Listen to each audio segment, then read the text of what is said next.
it has been a very long time since I've posted a vlog, but like I told y'all before, I am a foster mom and my life is super hectic. Like, I'm always on the go. The boys are asleep right now and I really don't feel that good, but I was like, I need to post something because it's been several months. So here I am. I'm going to post this one tonight and I plan on posting another one tomorrow. Don't hold your breath though, but I'm gonna try my best to post the next couple of days. Um, but tonight's vlog is about the perks of being a foster parent.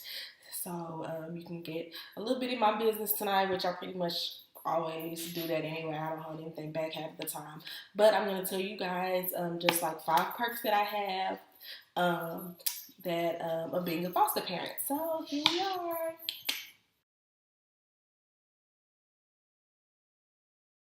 Helping children that need a home. Basically, providing these children with a loving, safe environment, providing them with all the love that maybe their family can give them right now. A lot of these, well, majority of these children come from dysfunctional households. They've been abused, neglected, exploited in any type of way. So you're able to give these children something they're not used to. I know one thing that I've been battling with my oldest.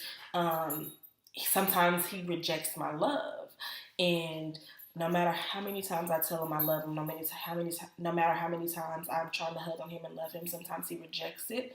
And I think it could be maybe where they come from.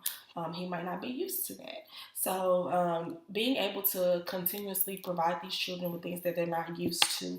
My boys, I've had them 5 months now, y'all. And when I say they are spoiled, they are spoiled. It's like now to the point where the 2-year-old expects me to do certain things. But just being able to give these children things that they're not used to. Like I said, they might come from a dysfunctional family. There's no telling what their household consists of, what they've seen, what they learned while they were with their families. So you're able to give them something different. And to me, that's a perk because you're giving these kids something that they don't normally get, that they're able to get now. It may take time, but they're going to be able to come in and get all that love and accept that love eventually. He does have his days where he's open and willing and allowing me to love on him. And then he has his days where he's just like, leave me alone. I don't want all of that. But at the end of the day, I'm just happy that I'm able to provide him with that option. Some people that may can't have their own children decide to go through with adopting. Um, with fostering, you can do foster to adopt, which that's what I am. I'm a foster to adopt home. And, I think the plus with the adoption is because you build these relationships with these children and you have them for so long. And then when adoption comes up, why would you take them from someone they've known so long? Like my current placement, I've had them, and I don't like to call them placement, these are my kids. I've had them for 5 months now. And I see them as my kids. I treat them as my kids. Like if you saw us, you would think that I birthed these boys.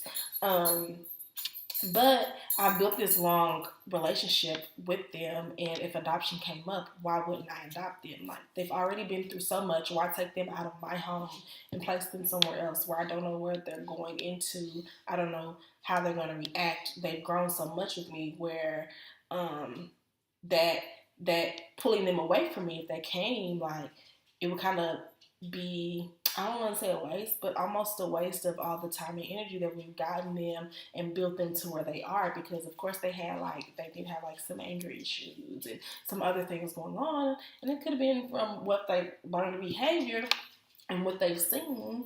And I've worked so well with therapists and all of this and my great support system. Why take them from where they are to put them somewhere else? So building these long-lasting relationships with these children and being able to adopt. Like I said, there are people out there that cannot have children.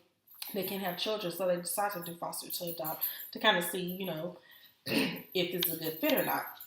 So this is always a perk to me because you're able to build these relationships with these children for X amount of months, and then you'll know, like, yes, this is a great fit. So once adoption comes up, you can go ahead and adopt them and you'll be ready to go with your new family.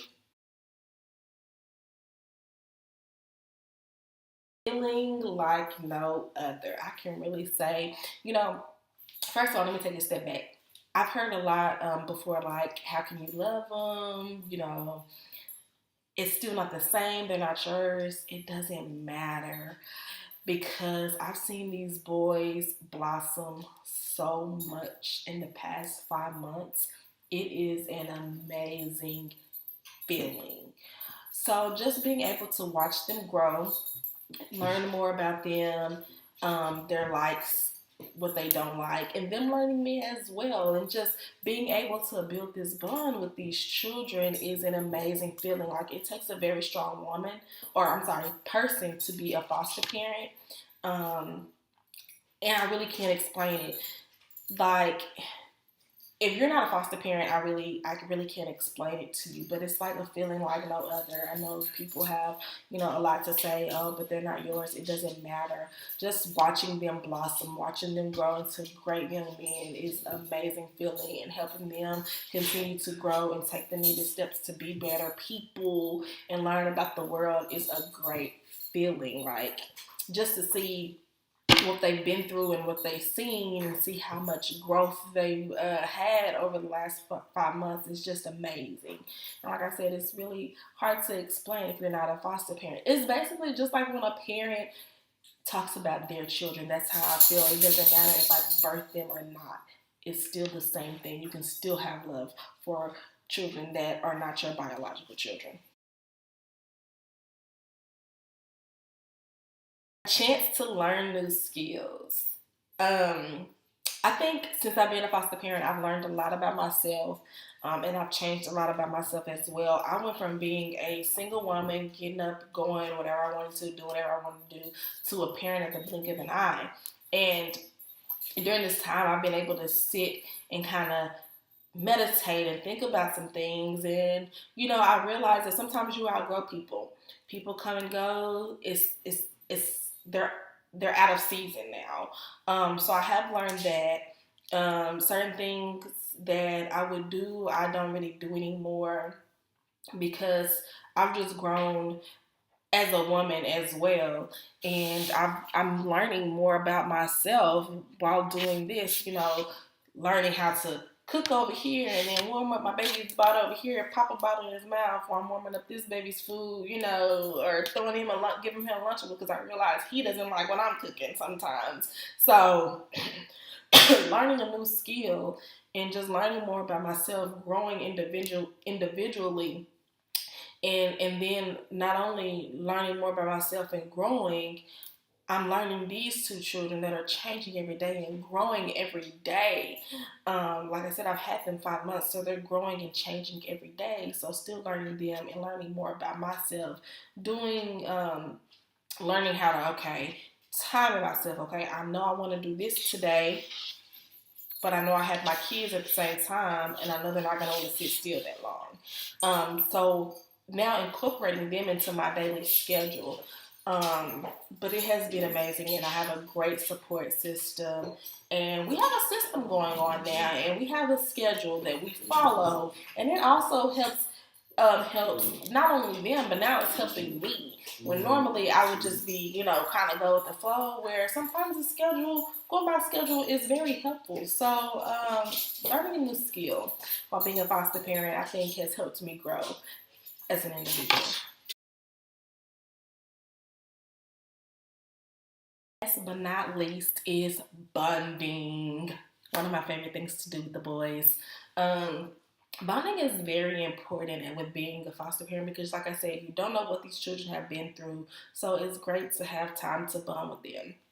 I noticed the other day, Sunday actually, that since I've had them, anytime we sat down and ate out to eat, we were always surrounded by family and friends, which isn't a bad thing, but I decided to do something differently. So we did a little date night. And we went to Gloria's, and we spent some time at the restaurant, and we had a great time. Um, Also, like when I put them in the bathtub, of course, I'm in there with them, so just sitting there, chilling, playing with them, talking to them. In the car for a little, on the way home from daycare and work, we'll talk a little bit, listening to music because they both love music, especially my 2-year-old. So listening to music, I count that as bonding time. Um, anytime I'm feeding the youngest one, which now he's pretty much starting to eat on his own, but that was bonding time as well for me. So bonding time, we do outings a lot. So getting out of the house with them, doing these little activities with them, like the aquarium, the zoo, museums, anything like that, is bonding time, and I love bonding time. I love getting them at the house and going out. We do church every Sunday, so just getting that time with them. And when you have multiple children, if you can try and get like some one-on-one time, it's kind of hard. But there's been a couple times where I've had one-on-one, especially with the oldest one. Um, so bonding time, try to get that in as much as possible. And I encourage that also with parents with their biological children. Bonding time is always amazing. You will find just a little bit about the perks of being a foster parent. There's so much more out there. So all my foster parents out there, continue to stay strong, to continue to stand tall. To those of you that are thinking about being a foster parent, go for it. I promise you will love it. It is an amazing feeling. If you have any questions in regards to being a foster parent, because you're still on the fence, email me, youlovelisa@gmail.com. You can write on my comment section. My Snapchat is youlovelisa, and my Instagram is also youlovelisa. So hit me up and give me your thoughts. Ask any questions you may want to ask. But let me tell you one thing. Do not allow any negative energy or any negative comments in your space and make you change your mind, because that's going to continue to happen. Trust me. I still get, little slick remarks here and there from certain people. But let me tell you, you are going to make a difference in these children's lives, and these children need you. So go for it. See y'all later.